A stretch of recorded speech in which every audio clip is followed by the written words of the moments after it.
Hello, this is Mark 2, and I'm posting a response to Top's tutorial on building an XP farm. Not really so much the video itself, but someone posted in there whether or not that structure had ever been done in survival mode. And at the time, I had not done it in survival mode, or at all. But I have since done so. So here we are. We're going to go single player, and we're going to go into my first Minecraft world, which is survival mode without cheats, unlike my first Minecraft world with cheats, which does have cheats.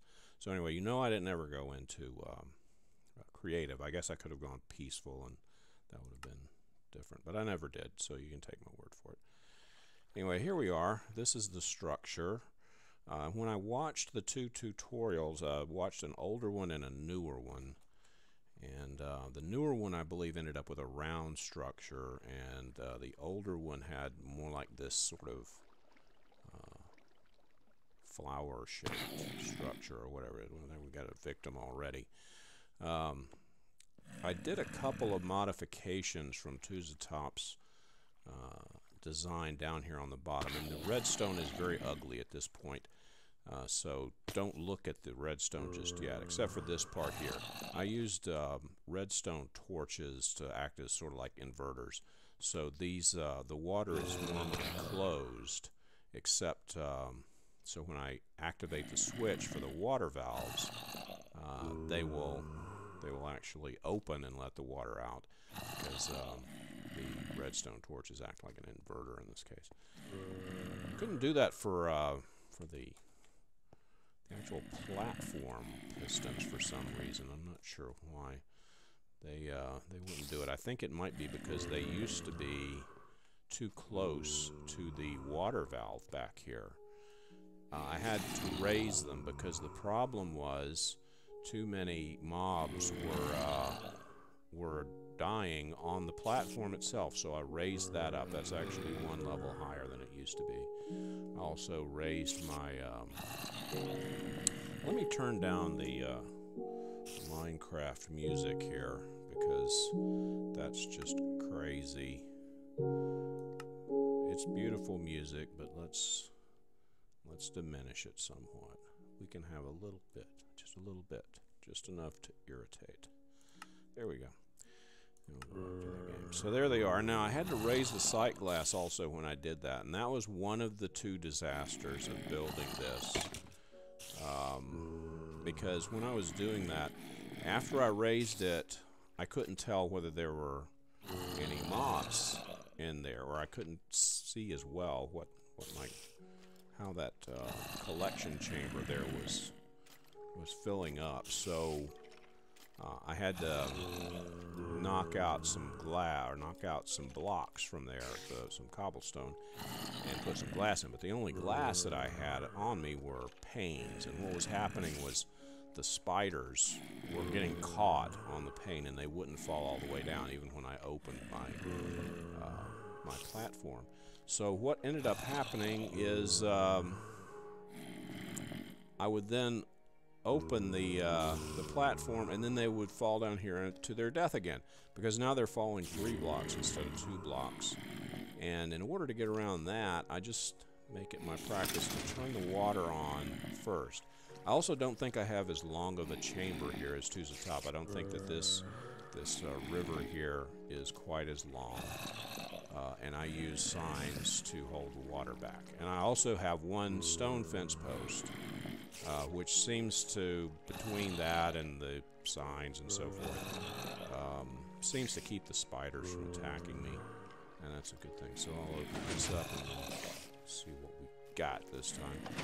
Now I don't want to use my sword, so I'm going to attack these guys with a carrot, and most of them will die very quickly. 1 or 2 carrot strikes will kill these all these mobs here, and they will give me things. Sometimes they glitch out, and the spiders actually can hit me, but they can't get out of there. So spiders are tough. They quite often don't cooperate very well, and I think they can touch all the sides, and that's a problem.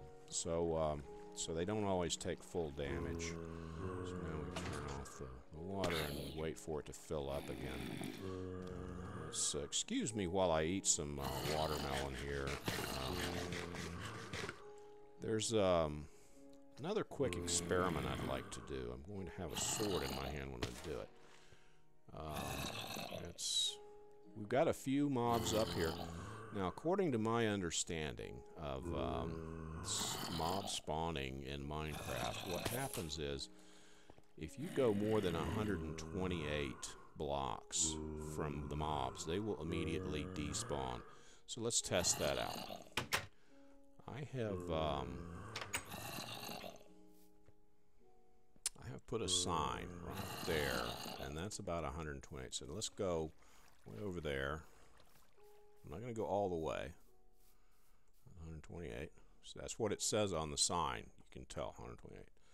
So now I'm going to go back. That's the root cellar, by the by. I might take you down to the root cellar one of these days and see what happens. Now, there's still mobs up there. As you can see, they did not go anywhere. They're still right there in the collection chamber. They're beneath my massive structure. And now we're going to go, and we're going to go past the 128 marker. I'm not going to go too far past. We'll go over about this far. That's one of my houses. And that's not really a house. That's actually another thing. Oh, they're still there. They're still there. So either my count was wrong, or maybe my understanding's wrong, or something's wrong. But anyway, that didn't work out. But we will celebrate my error by killing some mobs. So we can turn the water on. If I didn't turn the water on, many of them would die. So there we go. A few of them now. There is a hazard, of course, with the water in there while you have the platform open, of a mob falling down and not taking any damage because they land in the water instead. So, oops. All right. I do still have some of them that die when they hit the platform. And I think what happens is, if you look at this design, we have, these are the channels. This is where the water channels in. And then these stone parts are the spawning platforms. So I think what might happen is sometimes they don't go into the water channels and just jump directly off that little corner there into the tube, and they fall down. And that's an extra couple of blocks high and probably enough to kill them off. That's my theory anyway. Let me see, did I have any other... Oh, one other thing. I don't know if I miscounted, but when I placed it, Top placed his water one block above the floor level. When I did that, the water actually extended beyond the steps that are right up in that area there. And that, of course, would not be very useful.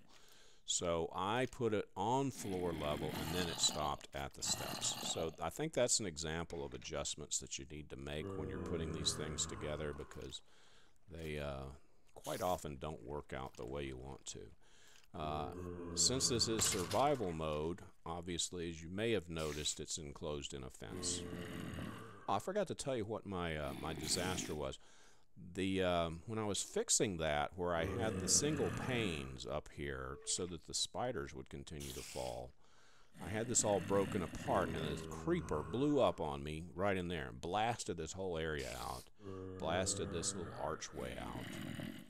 And I didn't even know he blew my door off, and I was here using this thing, and the door was open behind me. Well, there wasn't a door behind me. It wasn't this block here or this piece of iron railing either. So that was potentially disastrous.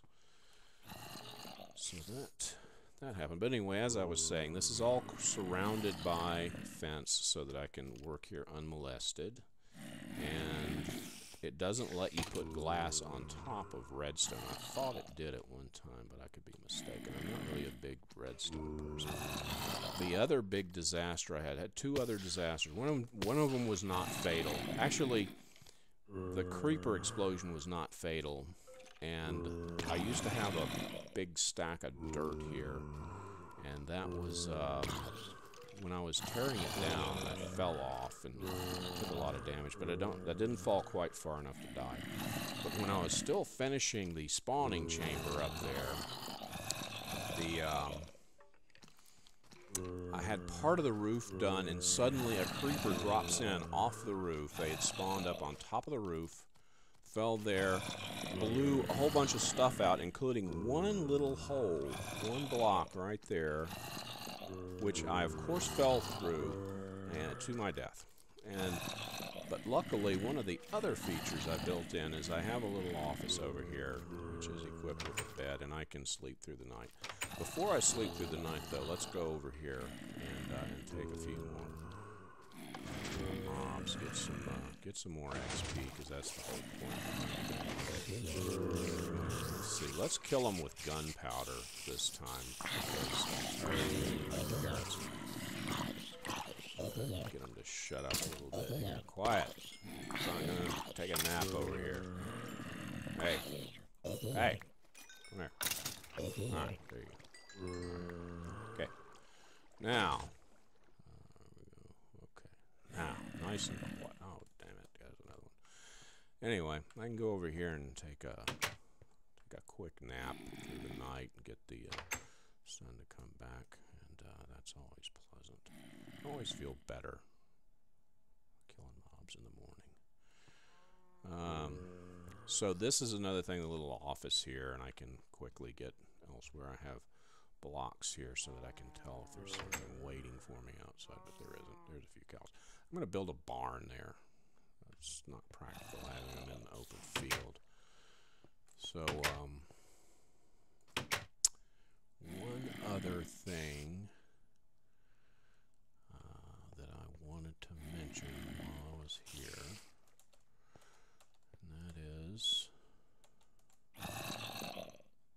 oh right, I'm going to redo all of this stuff, all this redstone. I think I'm going to build this into an entire enclosure down here. I'll run the redstone up, and it'll run along in a top section, so it'll actually be underneath it all the time, and that'll be better. And as far as booty, I've gotten several music discs, just as Top did in his videos, and lots of arrows. I think my chickens are obsolete at this point. I have several stacks of them from just the little bit of time that I've had to use this. And the other point that I would make is be sure when you build one of these things that you do something on the roof of the spawning chamber so that the mobs will not form on the roof, because that would defeat the purpose. That's going to cut down on your productivity. So so be sure to do something up there. I put torches up there. That's probably the low-tech and the least elegant solution. If you watched the Skyblock Challenge, Captain Sparkles put water on top of his, and I don't know if he intended to do that. He ended up with squid up there, though. So that would be a thought if you needed squid, if you needed ink sacs. That would be one way to do it. You could use your spawner for XP down here and ink sacs on the roof. I think you could also use half blocks, slabs. I don't think mobs can spawn on slabs. I did not do that because I intend to make this multi-layered. I'm going to build probably 2 more layers, and the way that's going to happen is right directly above the channels here there's more wood. So I'll just build the next layer, and once it's all done and ready to go, I can just chop the wood out. There shouldn't be any mobs in there because when you're within 24 blocks, mobs are not supposed to form. So they should all be down here by then. And then I will come down by whatever expedient means I can find. So anyhow, there you go. Great job to Top for the design. It works well, and I think you can make it this, or you could make it square, you could make it round. Probably doesn't make that much difference as long as you make it pretty big and very, very dark. So anyway, that's it for now. I hope you all have a pleasant day. Bye.